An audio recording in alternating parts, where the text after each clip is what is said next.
Okay,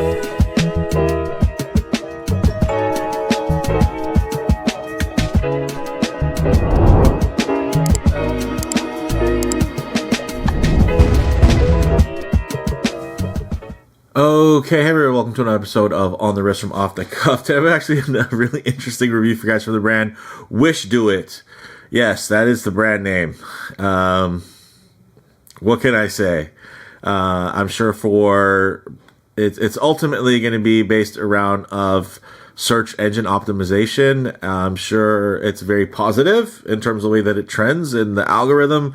Wishdoit, founded in 2012. It's a smaller niche brand that typically focus on really complex Richard Mille homages, but in this case they actually ventured out to make a dive watch. Some key characteristics in design language: you're looking for a dive watch, of course you're going to find water resistance, typically with some type of screw down crown. You're something that's tough, legible, with a dive time bezel, and a dive extension is always nice if on bracelets.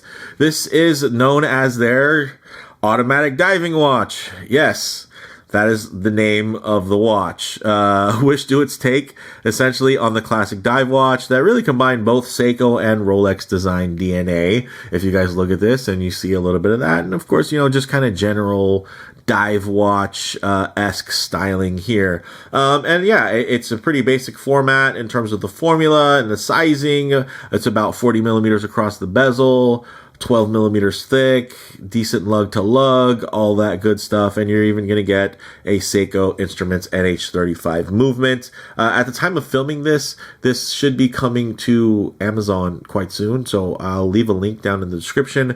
Big shout out to the Wishdoit team for sending this in. And again, these reviews, it doesn't matter how I get the watch, I'm always going to give you my fair and honest opinions. I have my own internal biases in terms of what I like and what I don't like. But the nice thing is, because I have such a, wide experience with models that are, quite expensive to quite affordable and everything in between, it gives me a decent gauge in terms of, bang per buck and what's worth your time or maybe not worth your time.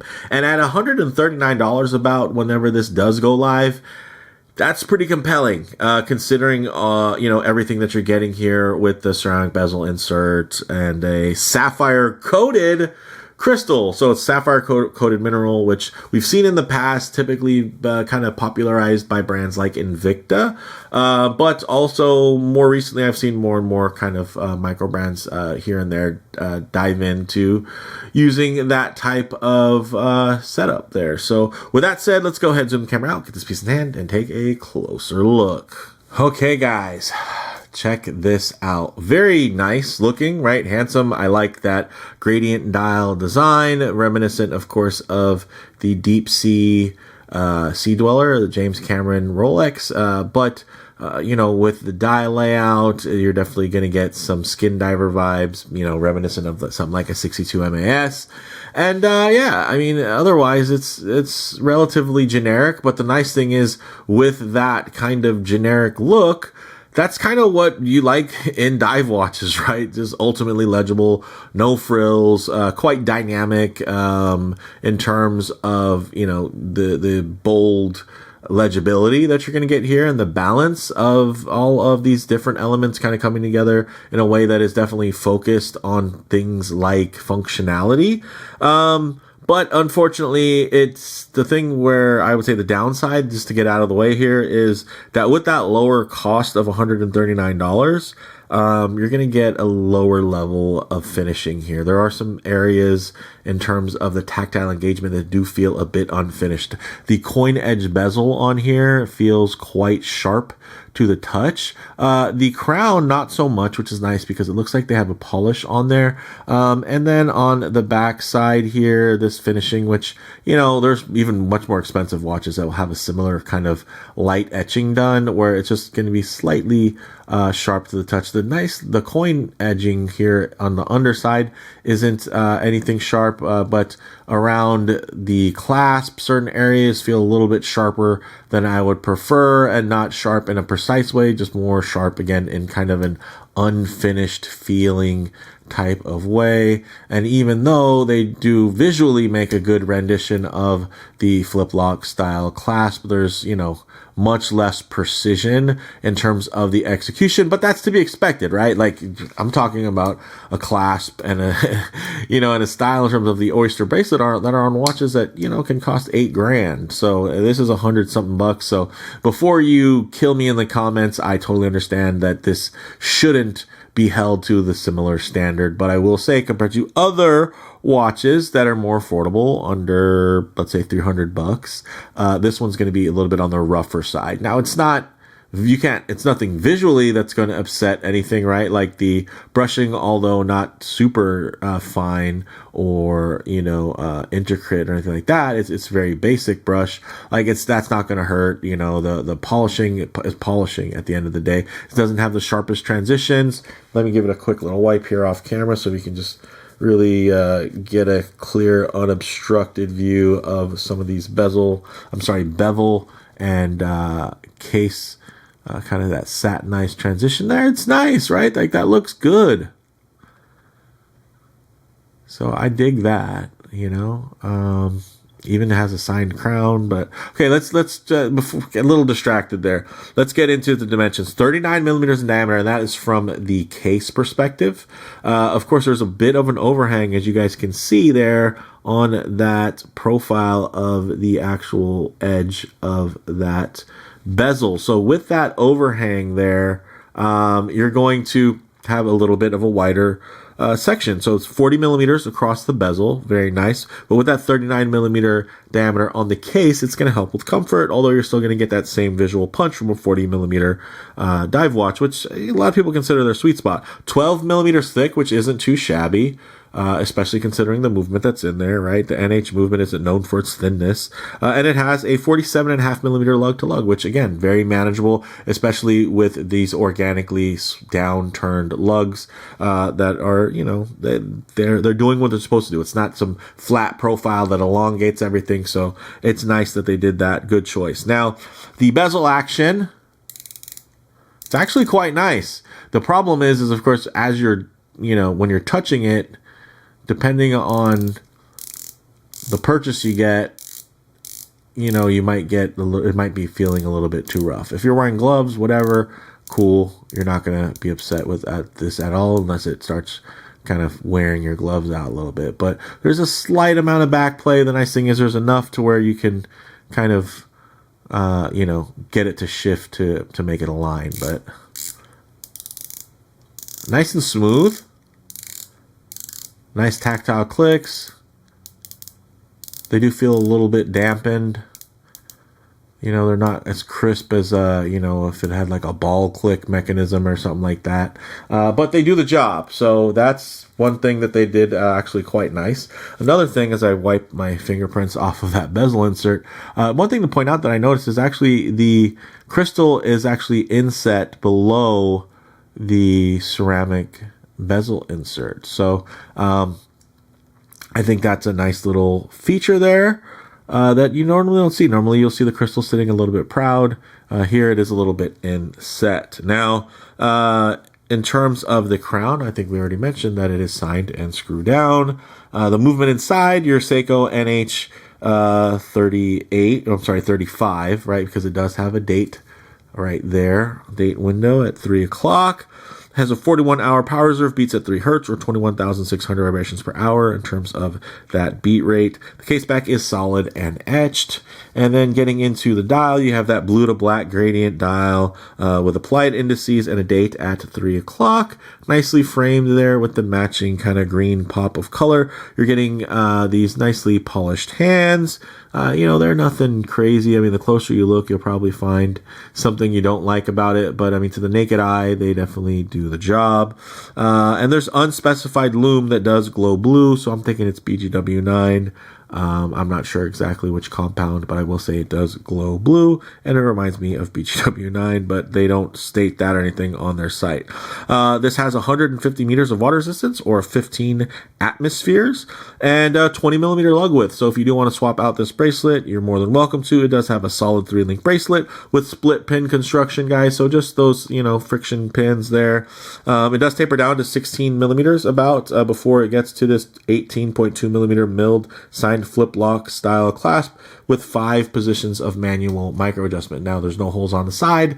Instead, they have basically the dimpling that's done on the underside here, which can be a little fidgety, but once you have it, I say finicky, but once you have it set, it's set. The problem is, if you want to use this for micro adjustment on a hot day, it's not going to be at all user friendly for something like that. Also, you're not getting any type of extension or anything like that, but you are getting, of course, this is milled, which is nice, and it fits together quite well, has a nice curvature to it, nicely signed. But again, it's nothing to write home about. It's definitely a cheaper variation of something that exists that is desirable because of how well it's made. But this is just going to kind of recapture that same look. The nice thing is it has a similar flow line there with the tapering and everything like that on the bracelet. I think visually it looks quite good, but when you touch it, you'll find little sharp points and everything like that, that are going to remind you how much this watch costs.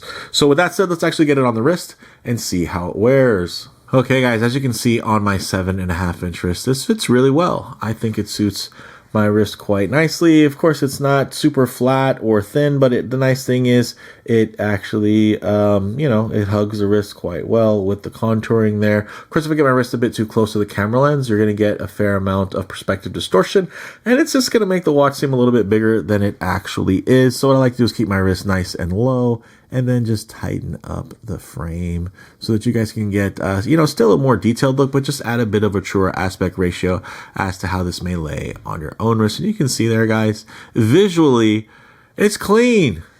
I can't be too upset with it. It's not upsetting. There's not like some weird, anything that I would want to change about it. The logo is unoffensive. The placement of everything, it works.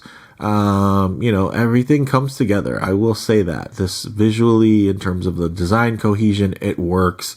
Again, really my only kind of non-nitpicky type of drawback is going to be the level of finishing feeling just a touch unfinished, and some of the fitment issues in terms of the components of the clasp aren't to the tighter tolerances that we've been a bit spoiled by when it comes to other brands that just kind of tend to over deliver in so many little things, but then we don't necessarily appreciate their design, but we appreciate their execution, and maybe we don't appreciate their choices in terms of something is going to be milled out or something like that. But functionally everything is so nice that we can be a little bit spoiled by some of those things from mainstream brands like Citizen or Seiko, where we might complain about the modernness or the extra functions being thrown in, but everything else is so competent. We kind of expect that other brands will also do something similar, right? In this case,